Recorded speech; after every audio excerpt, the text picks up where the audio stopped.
Hello, I'm yzhk, and this is Joydrums.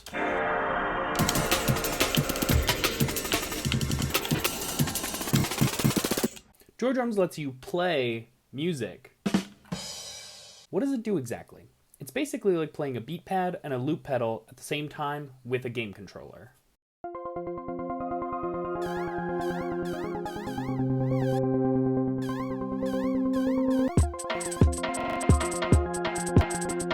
Joydrums uses 6 buttons, so on most controllers that means the 4 face buttons and then 2 triggers.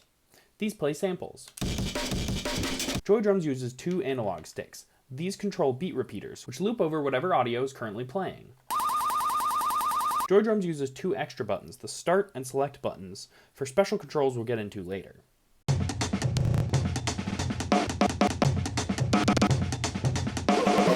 Each button plays a sample. All the buttons are connected to 4 choke channels, that's north, east, south, and west. If 2 buttons are connected to the same choke channel, they'll cancel each other out. If they're not connected to the same choke channel, they can overlap.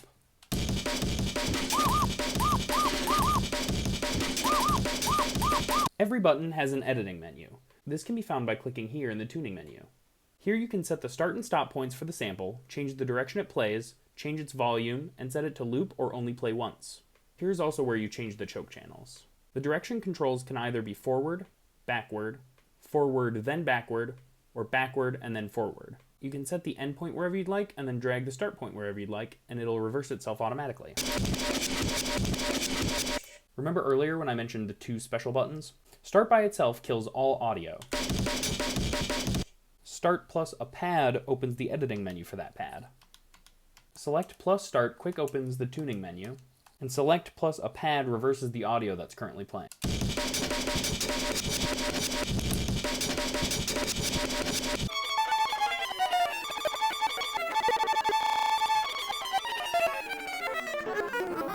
Each direction on the sticks is its own beat repeater. Whatever is playing when it's triggered will loop as long as you hold it down. You can add these loops on top of each other or chain through them.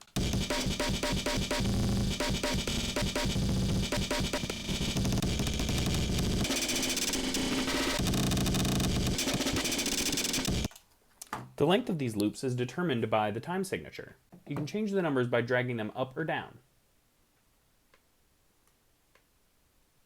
Hold select to drag faster.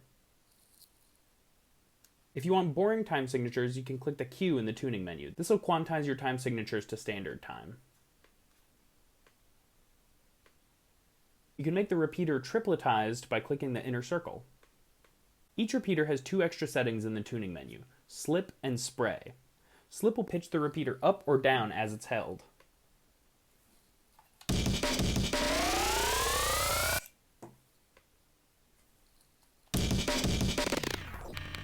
Spray adds a random offset that moves the loop through the audio as it's held.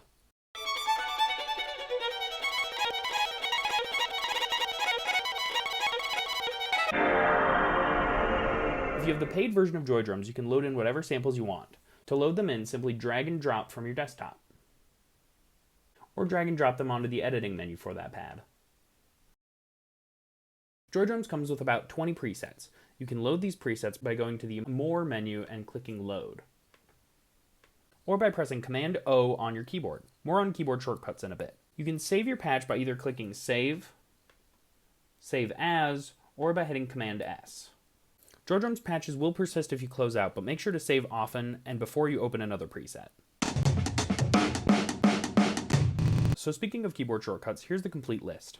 You can use your keyboard to play Joydrums as well. Here's the default keyboard mapping. All this can be changed by... In the options menu, you can remap the controller as well as the keyboard. Simply click the button you'd like to assign to arm it, and then click the corresponding button on your controller. You can map analog to digital inputs as well. So for instance, you can use a button to trigger a stick or a stick to trigger a button. If you'd like to use a D-pad instead of your left stick, you can do all that here too. You can change the background color by going to the More menu and dragging this slider. You can also load in any picture you want as the background image simply by dragging it and dropping it down. Go to yzhkinstruments.com then click on Download. On the tutorial page, you can see detailed instructions for how to set up and install on Windows or Mac. So what would you even use joydrums for? Well, it's great for chopping up samples.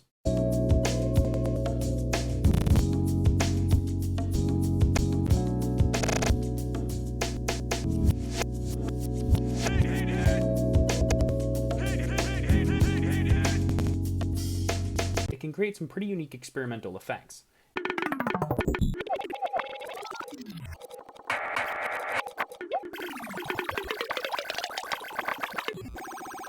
It's great for live shows.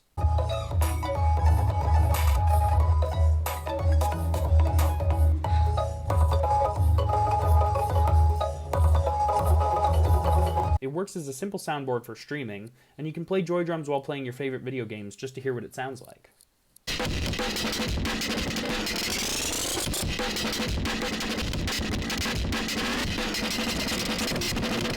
So what's next? Well, I've started working on a system that quantizes your button presses to the BPM.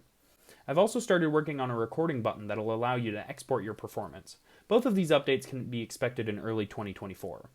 And past that, I'd like to add an easy way to share patches between friends. In the far future, I've got MIDI capability and a VST port of joydrums planned. But first, I'd like to work on a few more new ideas for new software-based instruments. I've got a lot of ideas I'd like to experiment around with, so if you like what I'm doing, you can follow me everywhere and like everything I've ever done. Thanks! Bye!